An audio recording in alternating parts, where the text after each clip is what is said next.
Hey everyone, welcome back to my channel. Bobby Raymond here. And I'm here to talk to you a little bit about my life and what it was like growing up with a disability and what it was like being bullied. It started off when I was in school. I was being bullied, coming home with black eyes, broken glasses, and my ears all red, and I got to the point where I didn't want to get up and go to school. Then when I reached high school, it was even worse. I didn't even want to, I didn't even want to get up and go to school. I was thrown down 3 flights of stairs. I was bullied, and I didn't even want to live anymore. Didn't want to live anymore. Then when I graduated high school, I got to the point where I didn't want to live anymore. Because in 87, my grandfather was killed. And then I lost my best friend. She was a good friend. She had cancer. She was a cadet. She was in my mom's cadet group. And we did a lot of things together. And I was like she was in my mom's cadet meeting. We did a lot of things together and stuff like that. And when I turned about 24, I was losing my friends. Like, my friend died in his sleep. He had a hole in his heart. He was lucky enough to live till he was 24. And I wanted to commit suicide because I didn't even want to live anymore. I physically did not want to live anymore, so I wrote a suicide note. And my younger brother, Patrick, who saved my life. He was supposed to go to band practice. He was in a band called Slush with Michael McDonald and Gareth Brickle. He was in high school at the time. They were in the Battle of the Bands, and they were practicing, rehearsing. And he was supposed to be there at 10, and he said no. He phoned him and said he was going to be there at 1. So, okay. He comes up to me and says, "What are you doing?" I said, "I'm taking my pills, Patrick." And he said, "No, you're not." "What are you doing?" And I said, "Taking my pills." He goes, "No, you're not. There's a cab in the driveway waiting for you." He said, oh, crap. So I got up, I got dressed, immediately went there, and got in a cab, and I realized I was going to this place called Control Your Emotions group with Jane Bradley, which is a psychiatrist. And first thing she said when we got there, "Anyone feeling suicidal?" And I put my hand up and said, "Me. Today I almost committed suicide. My brother walked in on me. Thank God, or I wouldn't be here today." And so I got help that day from Jane Bradley. And from that day on, I got help. And I see a counselor now. And I see a psychiatrist now. Every month I go to see one. And I take anxiety medication, panic attack medication, and I also take epilepsy medication, and thyroid medication, and lots of other medications, which helps me focus and function through the day. What else helped me a lot was listening to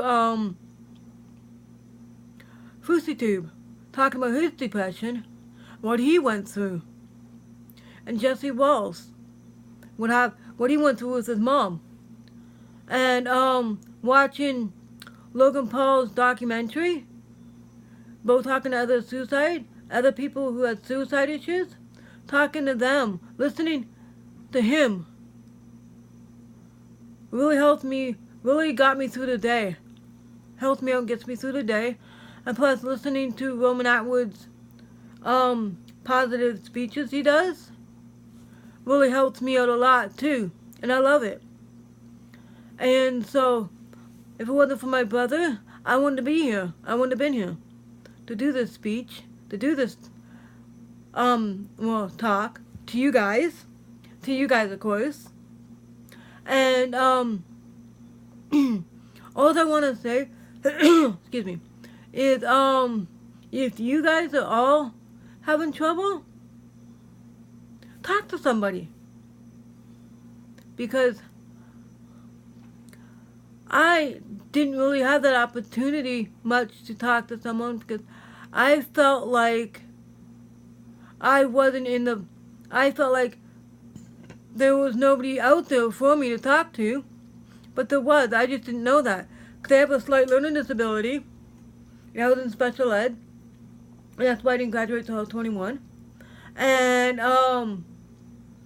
I didn't quite understand why my grandfather was killed, why my grandmother died of a stroke, and why people were dying around me. And this August will be 5 years for my mom. 5 years for my mother. She died, and I have a hard time with it. But I'm seeing a psychiatrist because when she died, it threw me out. It put me to the edge, to where I didn't want to be here anymore. But I kept thinking about my daughter and my family, and I couldn't do that to them. And so yeah, my family helps me out tremendously. And my older sister Dawn, is there for me when I need to talk. She's there for me. If I need to talk to her before my counseling appointment is up, like if I don't see her for another couple of weeks, she's there for me to listen. And so is my brother Patrick, my youngest brother, the one who saved my life. But I know it's hard for my sister, hard for my brother, but they just sit there and they just listen. And it helps out a lot. Helps me out a lot. I wouldn't be here if it wasn't for my family. And I'm also writing a book. Gonna be writing a book soon. As soon as I get the program added to my computer, to where I just talk into the microphone, and the microphone writes everything out for me as I talk into it. And as soon as I get that into my computer, as soon as I get funding for it, I get it put into my computer, and people talk, I talk into it, and it writes everything out for me. So I'm going to be writing a book very soon, and it's going to be called Tearing Down the Walls. And it's going to be about what it was growing up with what it was like growing up with a disability, and what it was like being bullied all through school, and how my family coped with it and dealt with it, and how they were able to deal with me being bullied. And we faintly remember when my brother was in grade 9, he got suspended his first year of grade 9 because he stood up for me. Someone started making fun of me, and he stood up for me in grade 9 and got suspended his first day of grade 9. And, yeah. So as soon as I get that started, as soon as I get the program, I'll be getting my book started. I'm also trying to get into doing talking to, like, coming out and speaking out engagements, like coming a motivational speaker, going to schools, going to places and talking about what my life was like growing up with a disability, what it was like being bullied, and how I deal with it now. I was married. I got married when I was in my 20s, and then I got married in 2006. Then I got divorced. Not even 5 years later, I have a 9-year-old daughter who lives with my sister because I have a slight learning disability and I have epilepsy. And so she lives with my sister, but I see her all the time. Every single time. My last video, you'll hear her saying California because of what I was talking about. And it's pretty cool. But so that's why She lives with my sister because of my epilepsy and stuff. But I'm divorced and I'm happy.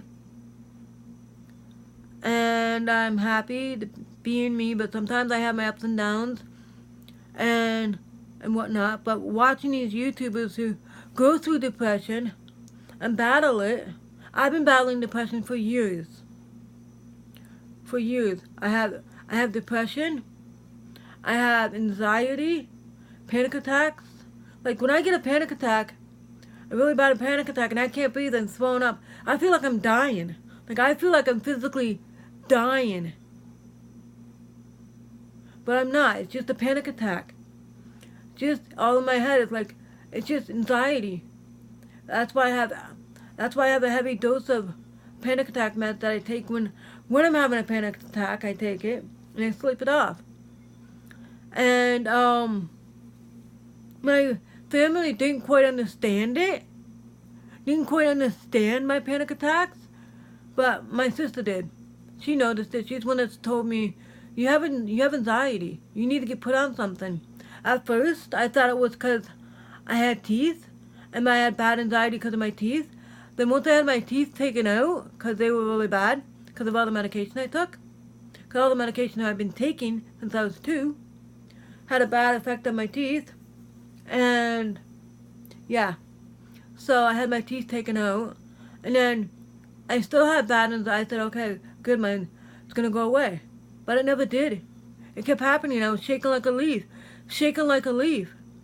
And then when I got put on this anxiety medication, it took about 2 to 3 weeks for it to work. And I was back to me.